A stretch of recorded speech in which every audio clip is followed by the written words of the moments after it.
Thank you. Thank you.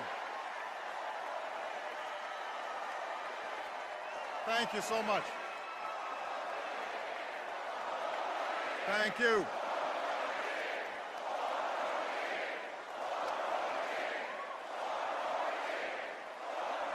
Thank you so much. Thank you. Thank you very much, everybody. Thank you. Michelle, I love you so much. A few nights ago, everybody was reminded just what a lucky man I am.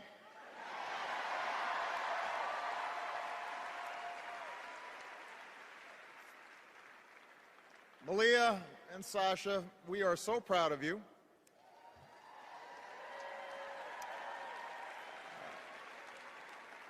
And yes, you do have to go to school in the morning.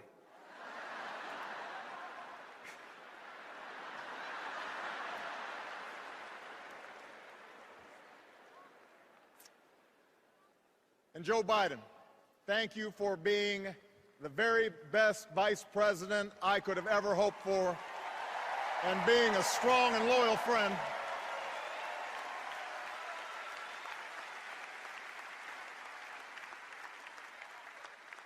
Madam Chairwoman, delegates, I accept your nomination for President of the United States.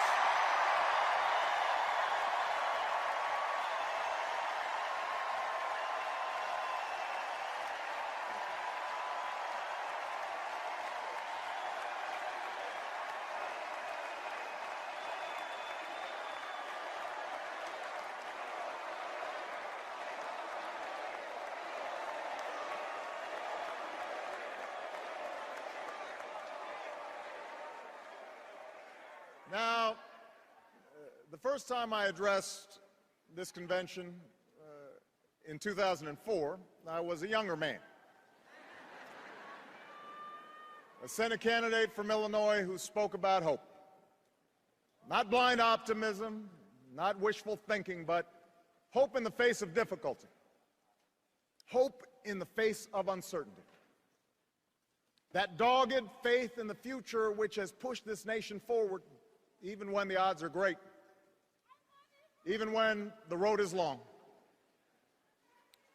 8 years later, that hope has been tested by the cost of war, by one of the worst economic crises in history, and by political gridlock that's left us wondering whether it's still even possible to tackle the challenges of our time. I know campaigns can seem small, even silly sometimes. Trivial things become big distractions. Serious issues become sound bites. The truth gets buried under an avalanche of money and advertising. I mean, if you're sick of hearing me approve this message, believe me, so am I.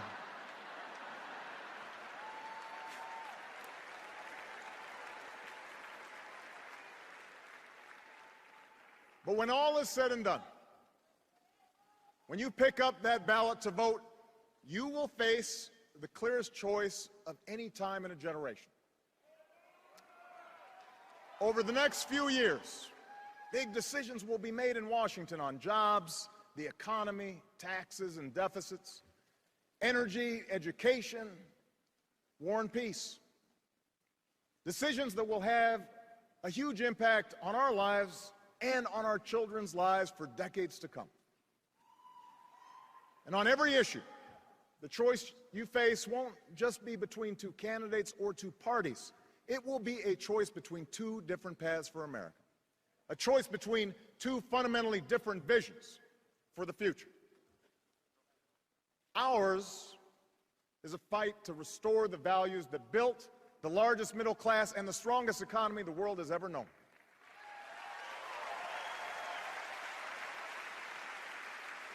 The values my grandfather defended as a soldier in Patton's army.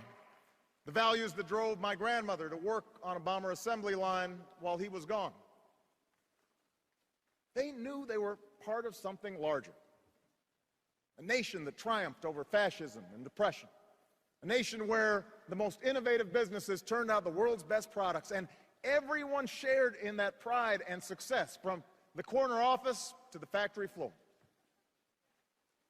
My grandparents were given the chance to go to college, buy their own home, and fulfill the basic bargain at the heart of America's story. The promise that hard work will pay off, that responsibility will be rewarded, that everyone gets a fair shot, and everyone does their fair share, and everyone plays by the same rules, from Main Street to Wall Street to Washington, D.C.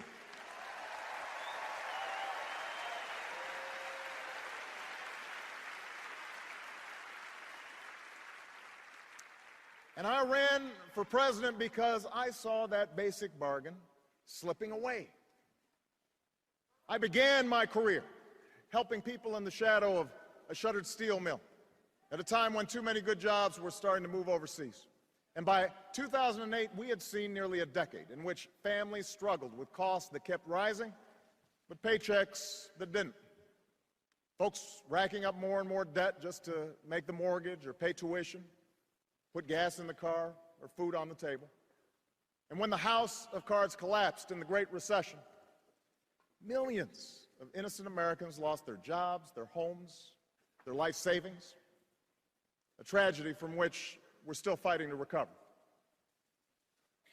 Now, our friends down in Tampa at the Republican convention were more than happy to talk about everything they think is wrong with America, but they didn't have much to say about how they'd make it right.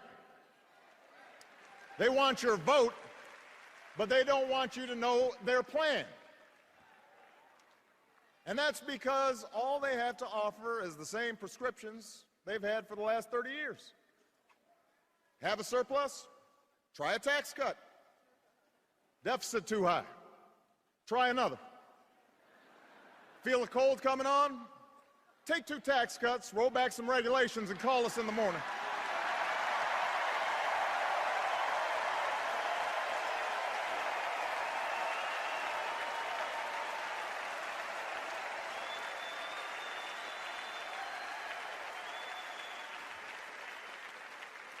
Now, I've cut taxes for those who need it.